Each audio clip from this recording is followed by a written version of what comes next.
नमस्कार। हम सीख रहे हैं ट्रांसलेशन सिंपल पास्ट टेंस में। अभी तक हमने अफर्मेटिव और नेगेटिव सेंटेंसेस को हिंदी से अंग्रेजी में अनुवाद करना सीखा और आज हम सीखेंगे प्रश्नवाचक यानी इंटेरोगेटिव सेंटेंसेस को हिंदी से अंग्रेजी में कैसे अनुवाद करें। तो प्रश्नवाचक वाक्य जो होते हैं वो दो प्रकार के होते हैं। एक तो ऐसे वाक्य जिनका उत्तर या जिसका आंसर केवल यस या नो में होता है, यानी हाँ या नहीं। तो ऐसे जो वाक्य होते हैं वो हमेशा क्या शब्द से शुरू होते हैं। दूसरे प्रकार के प्रश्न वो होते हैं जिनका उत्तर देने के लिए हमें हमेशा किसी स्थान या किसी समय या किसी कारण का वर्णन करना होता है। तो इस तरह से हमारे जो प्रश्न हैं वो दो प्रकार के होते हैं। पहला प्रश्न इस तरह का होता है जो क्या शब्द से शुरू होने वाला वाक्य हो, जैसे क्या आप दुखी थे। और दूसरा प्रश्न देखिए आप, दूसरे प्रकार के जो वाक्य होते हैं वो कैसे होते हैं जिनमें प्रश्नवाचक शब्द वाक्य के बीच में हो, जैसे आप क्यों दुखी थे। तो देखिए इसमें प्रश्नवाचक शब्द कहाँ आ गया, वाक्य के बीच में। और इसमें प्रश्नवाचक शब्द कहाँ है, वाक्य के आरंभ में है। और इस तरह के वाक्यों में सिर्फ क्या शब्द ही वाक्य के आरंभ में होता है, जबकि इस तरह के वाक्यों में क्यों, क्या, कब, कहां, कैसे आदि प्रश्नवाचक शब्द जो है वो वाक्य के बीच में आते हैं। तो जब प्रश्नवाचक शब्द दो प्रकार के होंगे तो इनको अनुवाद करने के लिए जो नियम होगा या जो इनका पैटर्न होगा वो भी दो प्रकार का होगा। इस तरह के जो वाक्य होंगे उनको हिंदी से अंग्रेजी में अनुवाद करने का जो पैटर्न होगा वो कैसा होगा। सबसे पहले तो आप वर्ब लिखेंगे कर्ता के अनुसार, यानी यहां उसके बाद सब्जेक्ट होगा और उसके बाद इसके बाद जो होगा वो ऑब्जेक्ट और इसके बाद अदर वर्ड्स। तो ये पैटर्न होगा आपका इस तरह के वाक्यों के लिए। आप इसी पैटर्न के अकॉर्डिंग इसी वाक्य को हिंदी से अंग्रेजी में अनुवाद करके देखिए।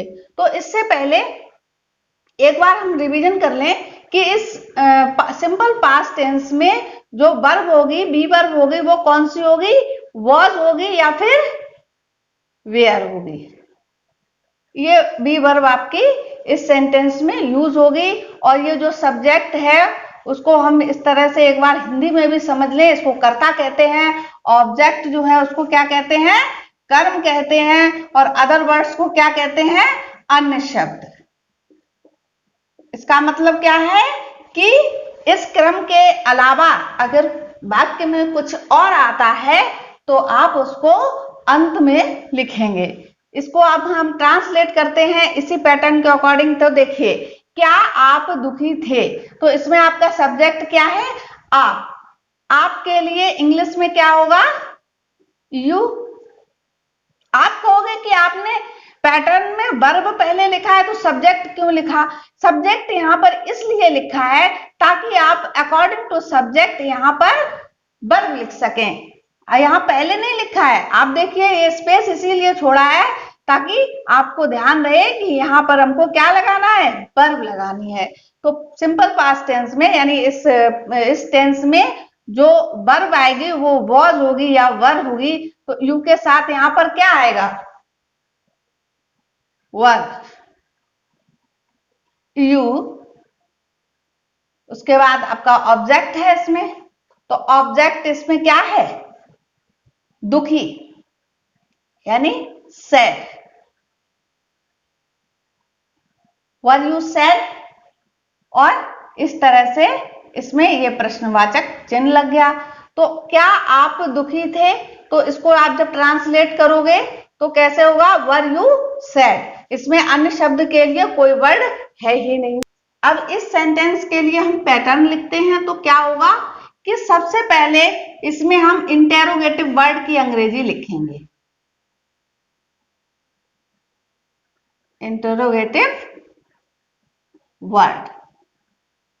इस वाक्य में जो भी प्रश्नवाचक शब्द है उसकी इंग्लिश पहले लिखेंगे और उसके बाद वर्ब लगाएंगे। अब आगे यही क्रम रहेगा जो इस वाले वाक्य के पैटर्न में है। वर्ब हो गया, अब उसके बाद आप लिखोगे सब्जेक्ट और उसके बाद होगा आपका ऑब्जेक्ट प्लस अदर वर्ड्स। जरा इसको भी इस पैटर्न के अकॉर्डिंग इस सेंटेंस को ट्रांसलेट कीजिए। आप क्यों दुखी थे? तो क्यों प्रश्नवाचक शब्द है, पैटर्न में इंटेरोगेटिव वर्ड यानी प्रश्नवाचक शब्द की अंग्रेजी पहले लिखनी है। तो क्यों की अंग्रेजी क्या है? वाई। उसके बाद क्या है? वर्ब। वर्ब आपको ऑलरेडी बता दिए, वर्ब आपकी वॉज होगी या फिर वेयर होगी। तो वॉज या वेयर ये वर्ब आपको ऑलरेडी जो इसका जो प्रीवियस वीडियो है उसमें भी आपको हम बता चुके हैं, सिखा चुके हैं कि वॉज कहां पर यूज होना है और वर्ब कहां पर यूज होना है। तो इसका जिसमें अफर्मेटिव और निगेटिव सेंटेंसेस की एक्सरसाइज जिस वीडियो में है, इससे प्रीवियस वीडियो में, उसको आप देखिए। उसकी लिंक हम इस वीडियो के डिस्क्रिप्शन बॉक्स में डाल देंगे। तो वाई और वर्ब इसमें क्या आएगी? According to subject. तो सब्जेक्ट तो आपका यू है ही, तो वर्ब यू सेट। क्या तुम साइकिल पर थे? तो यू सब्जेक्ट यू है, यू के साथ वर्ब क्या आएगी? Verb you. अब उसके बाद पर थे तो प्रीपोजिशन आएगा इसमें ऑन साइकिल, CYCL। तो क्या तुम साइकिल पर थे? Were you on cycle. इसकी अंग्रेजी इस तरह से बनेगी वर यू ऑन साइकिल। क्या वाक्य के शुरू में है, इसलिए इसकी वर्ब जो है वो शुरू में आरंभ में ही लिखी जाएगी। क्या माताजी रसोई घर में थी? तो माताजी सिंगुलर पर्सन है और माताजी के लिए यहां पर जो वर्ब आएगी वो क्या आएगी? वॉज। Mother subject. पैटर्न को आप देख भी सकते हो, ध्यान में भी रख सकते हो। वर्ब पहले लिखी जाएगी, सब्जेक्ट उसके बाद होगा, ऑब्जेक्ट उसके बाद होगा। अगर ऑब्जेक्ट नहीं है तो आप अदर वर्ड में चलिए। यहाँ पर देखिए ऑब्जेक्ट नहीं है, कॉम्प्लीमेंट के रूप में अदर वर्ड्स हैं। इस सेंटेंस को पूरा किस तरह से करेंगे? प्रीपोजिशन लिखा जाएगा इन, और रसोई घर क्या है? रसोई घर एक स्थान है, एक प्लेस है। ऐसे ही रसोई घर हुआ, स्नान घर हुआ, या क्या कह सकते हैं, विद्यालय हुआ, अस्पताल हुआ, या कोई क्लास हुआ, या खेत हुआ। ये सारी चीजें क्या है?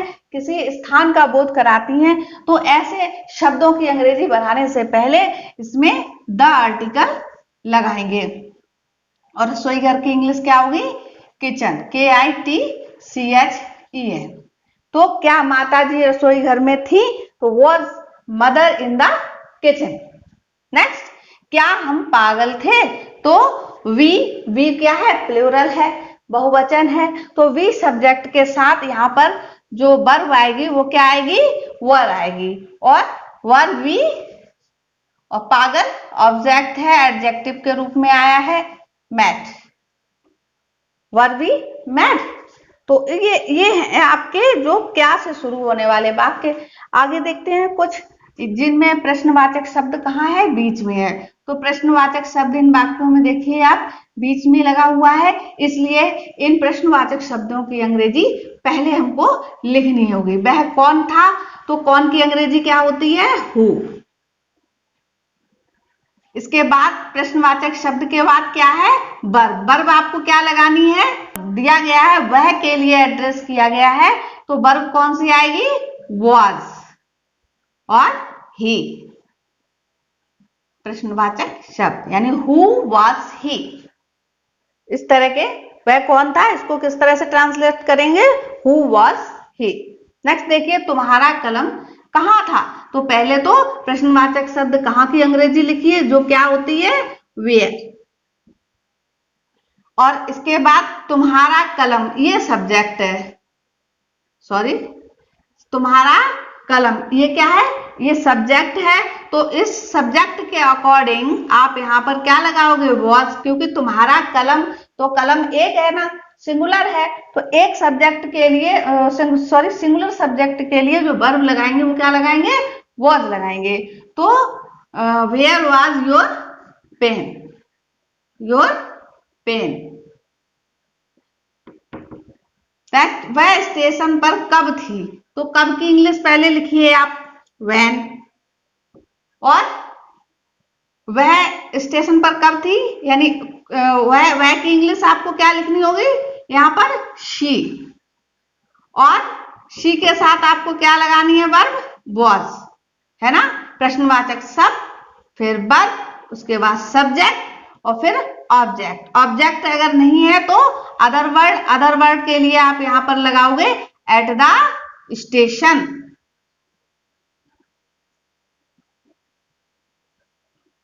एट आया है पर के लिए, क्योंकि जब स्टेशन का, स्टेशन जैसे स्थान का जब यहां पर वर्णन होगा तो उससे पहले जो प्रीपोजिशन लगेगा वो कौन सा लगेगा, एट लगेगा। तो इस तरह से ये आपके प्रश्नवाचक शब्दों के बनाने का पैटर्न है और ये कुछ उदाहरण है। अब इसके साथ ही हम इसी वीडियो में सीखेंगे कि इंटेरोगेटिव एंड निगेटिव सेंटेंस कैसे होते हैं और इनका अनुवाद हम कैसे करते हैं। जब वाक्य प्रश्नवाचक होने के साथ साथ निगेटिव भी हो, यानी नकारात्मक भी हो, वाक्य में नहीं शब्द भी लिखा हो और प्रश्न भी पूछा गया हो, तो ऐसे वाक्य इंटेरोगेटिव एंड निगेटिव सेंटेंसेस कहलाते हैं। तो यहाँ पर कुछ वाक्य हैं बोर्ड पर, इसको आप देखिए। क्या वह किसान नहीं था, क्या वे स्कूल में नहीं थे। तो इनमें देखिए आप, प्रश्न भी पूछा जा रहा है और नहीं शब्द भी लगा है। तो ऐसे वाक्यों का जब हम हिंदी से अंग्रेजी में अनुवाद करते हैं तो पैटर्न इंटेरोगेटिव यही रहता है, बस इसमें एक शब्द जुड़ जाता है। सब्जेक्ट के तुरंत बाद आपको नॉट लगाना पड़ेगा, उसके बाद आप ऑब्जेक्ट या अदर वर्ड्स लगाएंगे। इस पैटर्न में भी आप जोड़ सकते हो सब्जेक्ट, इधर देखिए,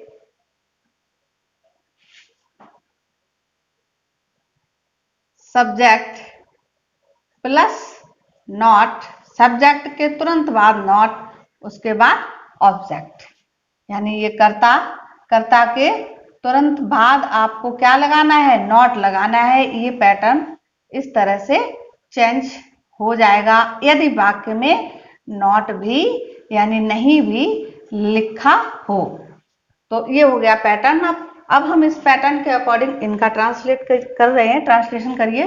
क्या वह किसान नहीं था, वाक्य में क्या लगा हुआ है, तो वर्ब पहले आनी है और वह के अकॉर्डिंग वर्ब आपकी क्या आएगी, वॉज, ही। और नहीं है तो देखिए सब्जेक्ट के तुरंत बाद क्या है, नॉट है। जब आप बहुत सारे ट्रांसलेशन करेंगे, बहुत सारे अनुवाद करेंगे, तो ये पैटर्न आपके दिमाग पर अपने आप ही छप जाएंगे। तो वॉज ही नॉट फार्मर, किसान को इंग्लिश में क्या कहते हैं, फार्मर। और ये रहा इंटरोगेटिव मार्क, इंटरोगेशन मार्क। क्या वह किसान नहीं था, वॉज ही नॉट फार्मर।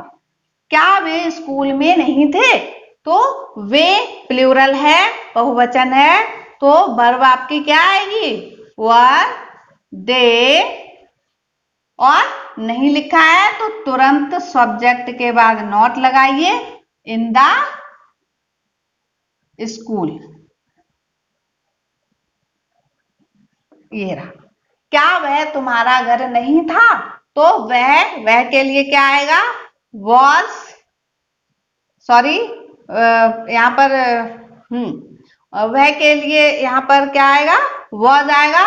और चूंकि यहाँ पर ये वह जो है वो किसी पर्सन के लिए नहीं बल्कि किसके लिए आया है, घर के लिए आया है।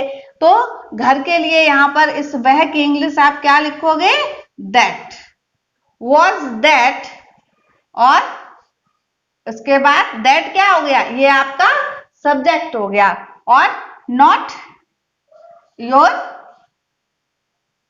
हाउस,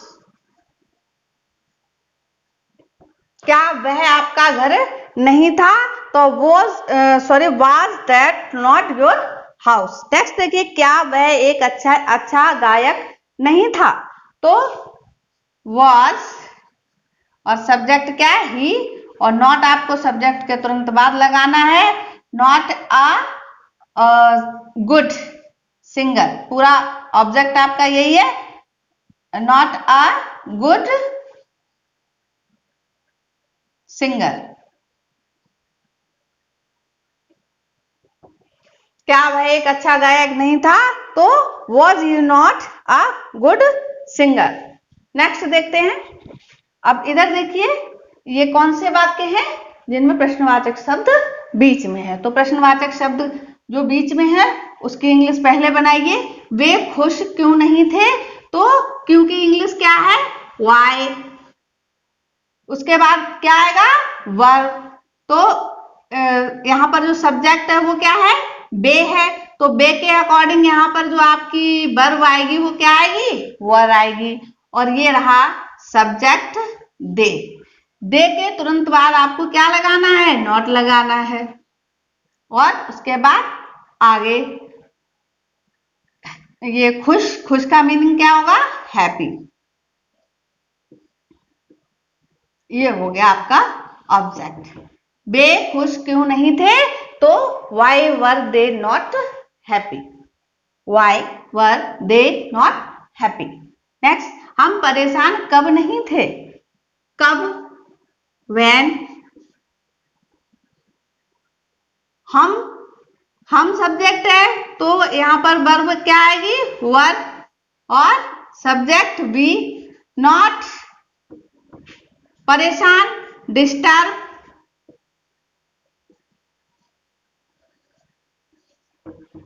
हम परेशान कब नहीं थे, तो when were we not disturb.